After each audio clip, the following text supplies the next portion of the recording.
Hi, welcome to this week's Midweek Connection. My name is Todd Jordan. I serve as senior pastor here at Strawbridge United Methodist Church. I am delighted that you've joined me. We, as many of you know, are in the middle of Lent, the 40 days leading up to Easter that give us an opportunity to prepare for that new life that's offered to us through Christ's death and resurrection. Part of that includes regular devotionals, and one of the readings that's often read as part of Lent comes from the Sermon on the Mount in Matthew. I'll be reading from chapter 6, verses 1 through 6, and then a couple of others after that, 16 and 17. Just kind of some instructions on when you're doing your devotional life. Jesus says this: beware of practicing your piety before others in order to be seen by them, for then you have no reward from your Father in heaven. So whenever you give alms, do not sound a trumpet before you as the hypocrites do in the synagogues and in the streets, so that they may be praised by others. Truly I tell you, they have received their reward. But when you give alms, do not let your left hand know what your right hand is doing, so that your alms may be done in secret, and your Father who sees in secret will reward you.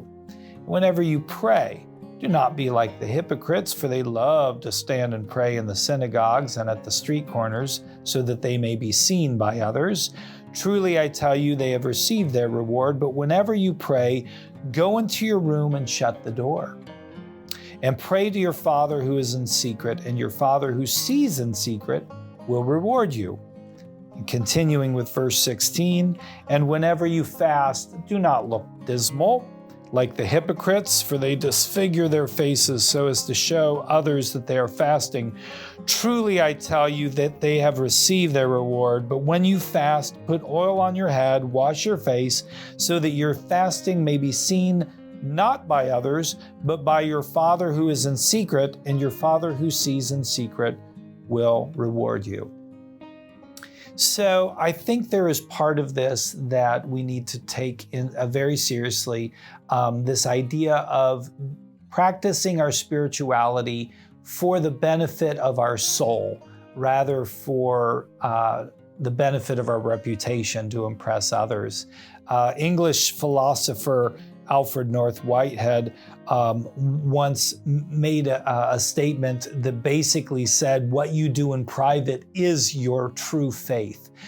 In other words, that shows God who you really are. So I think this is important. However, what I want to challenge us with today is, while Jesus is, by the way, assuming that we are giving, we have a prayer life, and we're engaged in fasting, we're also commanded in this very same gospel to make disciples of Jesus Christ, to bear witness to what Christ has done for us. So as Christians, I think it's important for us to hold these two in tension with one another. On the one hand, we want to have a personal, private, spiritual life that's between us and God, that reveals our authentic faith and our intimate relationship with God on a one-on-one level. At the same time, we are called to bear public witness to our faith so that others might be attracted to Christ, others might be attracted to God, others might be attracted to a godly lifestyle of discipleship through seeing our faith. And so I want to kind of challenge you to reflect on this.